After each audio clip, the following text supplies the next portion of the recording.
Les lois de Newton. Pour étudier l'état mécanique d'un corps ou d'un système, on doit isoler le corps ou le système étudié. Première loi de Newton. Énoncé de la loi.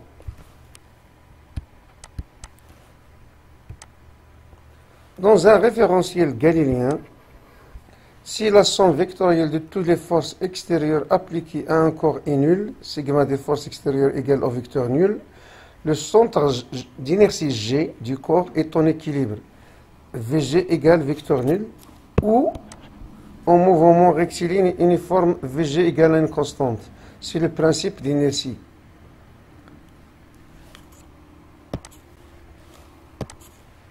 Référentiel galiléen. Qu'est-ce qu'un référentiel galiléen? C'est tout simplement tout référentiel où le principe d'inertie est vérifié.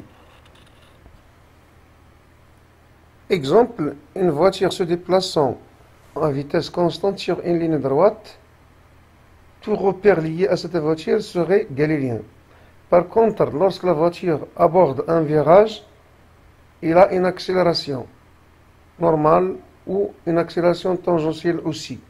Ce qui veut dire qu'à ce moment-là, ce n'est plus un référentiel galiléen. Ce référentiel lié à la voiture n'est plus un référentiel galiléen. Deuxième loi de Newton. Dans un référentiel galiléen, la somme vectorielle des vecteurs force extérieure, sigma des forces extérieures, de toutes les forces extérieures est égale à chaque instant au produit de sa masse m et du vecteur accélération a, de son centre d'inertie. On va écrire donc que sigma des forces extérieures est égal à m à g. C'est-à-dire, si sigma des forces extérieures est égal au vecteur nul, l'accélération est nulle. C'est le principe d'inertie. Le corps ne peut être qu'en équilibre ou en mouvement rectiligne uniforme. Troisième loi de Newton. Lorsqu'un corps A exerce une force notée Fa sur B, sur un corps B, le corps B exerce sur le corps A une force Fb sur A. Fa sur B égale moins Fa sur B, vectoriellement. Ceci, quel que soit l'état mécanique, repose au mouvement où se trouvent les deux corps. C'est-à-dire cette relation est valable si les corps sont en équilibre ou en mouvement ou accélérés, quel que soit leur mouvement. On va illustrer ceci comme par un schéma. Imaginons un corps déposé sur le sol. Ce corps, on le note A. On représente la force appliquée par le sol sur le corps. C'est en rouge. On la note F sol sur A. Le corps exerce une force opposée sur le sol. On la note FA sur le sol. Imaginons qu'on pose un deuxième corps noté B sur A. Au point de contact entre A et B, il y a une force répartie qu'on note FA sur B en jaune. Puis on représente FB sur A. Remarquons que les intensités sont différentes à cause de leur poids, de succession des deux poids. Mais ce qui est important, que FA sur S est égal à moins FS sur A et FA sur B est égal à moins FB sur A.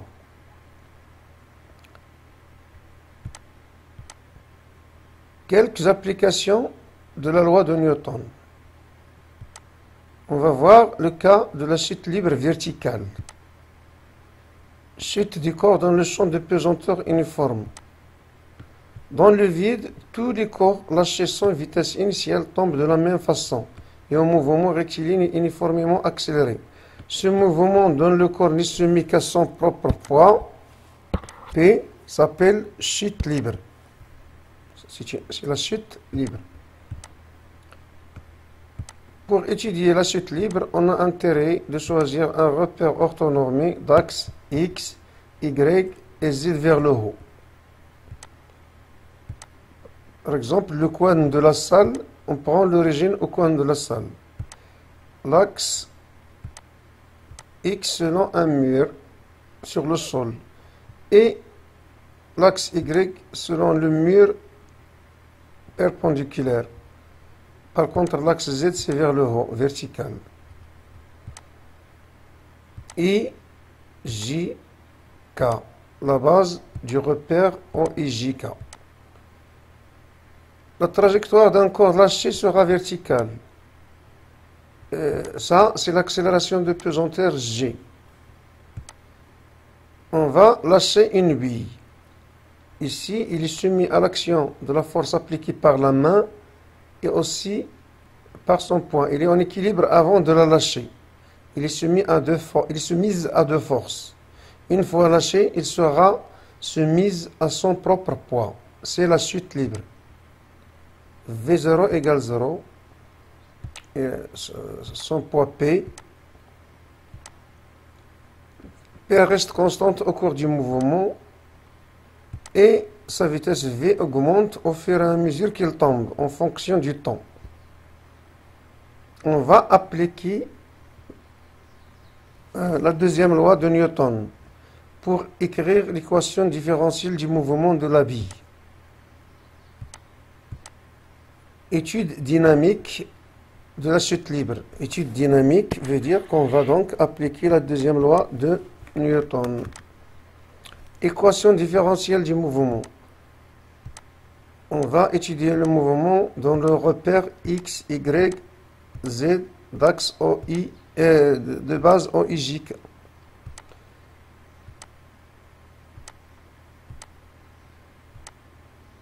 Isolant du système étudié S, la bille. On étudie le mouvement de la bille X de masse M abandonnée sans vitesse initiale par rapport au référentiel ROIJ K considéré galiléen.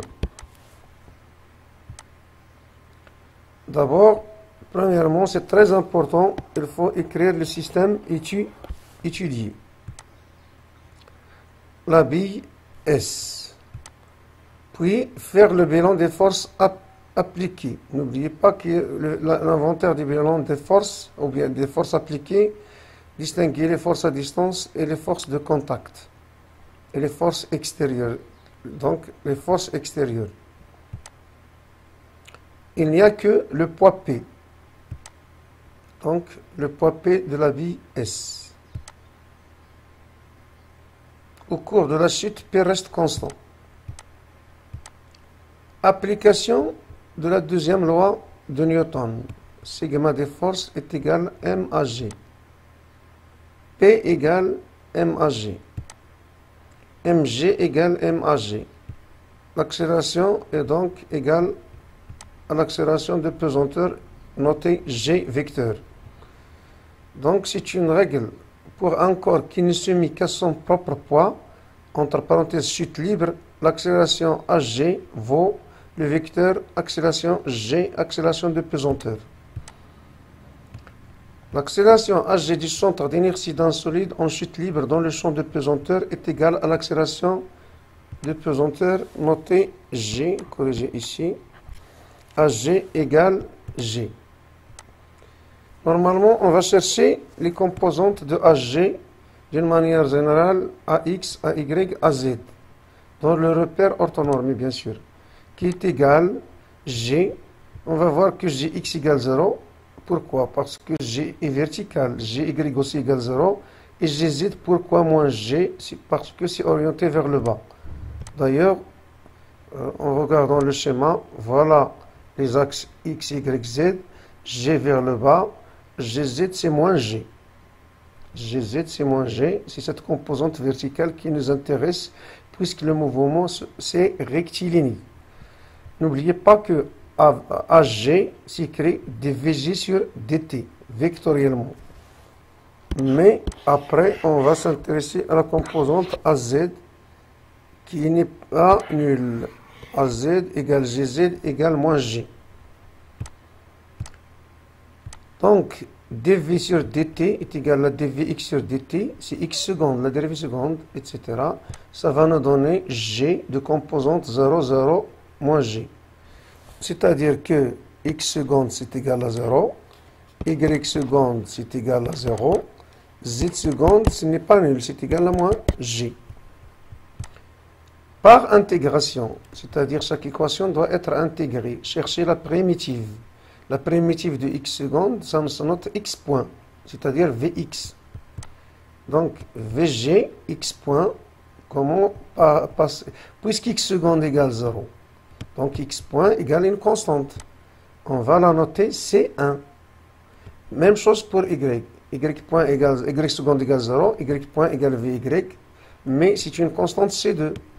Z seconde égale vz. Donc, mais l'intégration de moins g, c'est moins gt plus C3. La signification de C3, ce n'est Vx à t égale 0. C2, c'est Vy à t égale 0. C3, c'est Vz à t égale 0. Les conditions initiales. Donc, V0, x égale 0. Ça, c'est V0. C2, c'est V0. Par contre, ici, ça va nous rester moins gt plus V0y. Notez aussi que V0y égale 0. Finalement, voilà ce qui est important. Z point égale moins gt. Z point égale moins gt. Donc, Vg, il a les composantes Vx nul, Vy nul, Vz varie en fonction du temps selon cette équation. Vz en fonction de t moins gt. C'est une droite qui passe par l'origine. Attendez, je vais chercher une gomme, effacer tout ceci. C'est-à-dire, ça nous montre que la constante, ça c'est 0. Pardon. Ça, c'est l'accélération, c'est l'origine des axes. T, attention, ça c'est t, en seconde. L'accélération à z, c'est moins g. Par contre, la vitesse, Vz, c'est moins gt. Équation horaire du mouvement. C'est-à-dire, on va chercher le vecteur position, sachant que d de OM sur dt égale Vg. Or, d de OM sur dt, ça s'écrit x point, y point, z point. Ce sont les composantes de la vitesse. Mais elles sont égales à Vg, qui a pour composante 0, 0 moins gt. De la même façon, on va voir x point égale 0, y point égale 0, z point égale moins gt. On va intégrer, chercher les primitives. Par intégration, OM, la dérivée, la primitive, c'est C4. La signification de C4, c'est X0. Y égale C5, c'est une constante, c'est Y0. Et la primitive de moins GT, c'est moins 1 demi GT carré, plus C6. C6, c'est Z0. Ils sont nuls. Il est nul. Donc, OM, X égale X0 égale 0, Y0 égale, voilà, l'équation horaire du mouvement, ça s'écrit. Finalement, ça nous intéresse la composante selon Z, où le mouvement s'effectue. Le mouvement s'effectue le long de l'axe OZ. Voilà Z de t, c'est une fonction parabolique, deuxième degré, en t. Ici, c'est une photo prise lorsque j'ai pris une vidéo de chute libre. Les points là montrent la trajectoire, les points occupés par la bille au cours du mouvement. Voilà la bille, voilà les points occupés. Le mouvement est accéléré. Si on note ça, attention, ça c'est X et Y, Z de t. Le tableau montre que Z varie en fonction de temps et il obéit à la loi Z est égal à 1 demi gt au carré. Il suffit de tracer la courbe Z égale f de t. C'est l'étude expérimentale.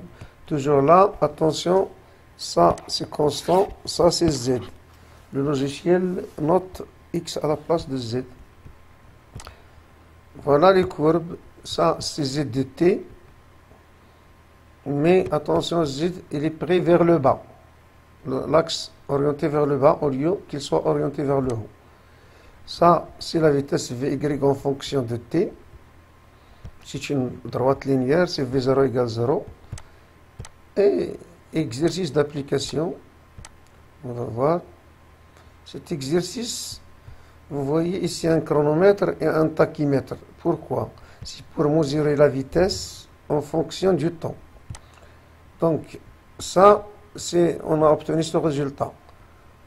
Ça, c'est le démarrage, la vitesse augmente en fonction du temps.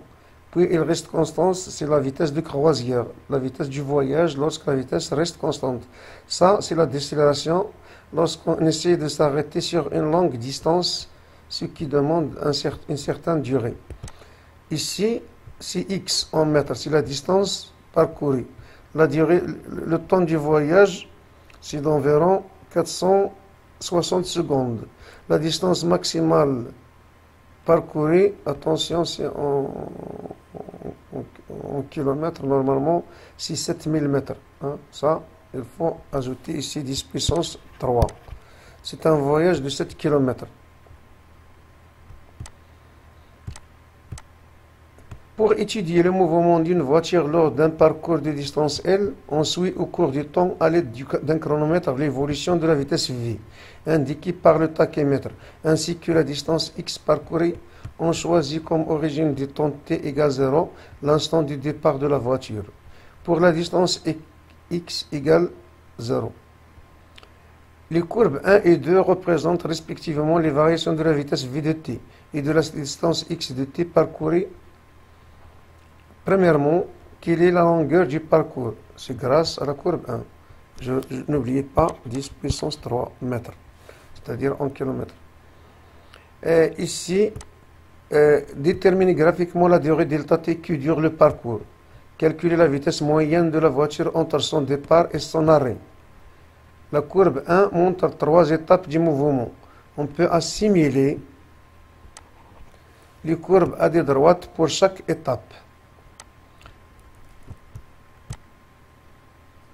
À partir de la courbe 1 seule, déterminer la durée écoulée pour chaque étape, ainsi que la distance parcourue pour chaque étape.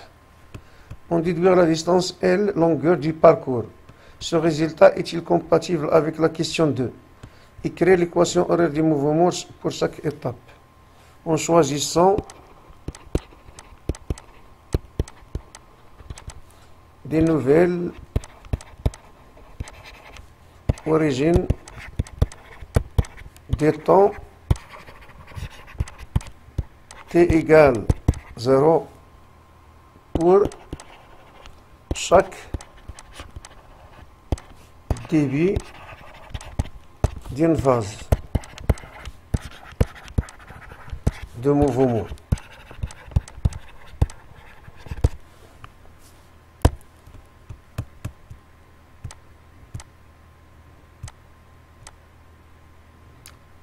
Mouvement d'un champ de pesanteur, d'un projectile dans le champ de pesanteur. On s'arrête ici pour la prochaine vidéo.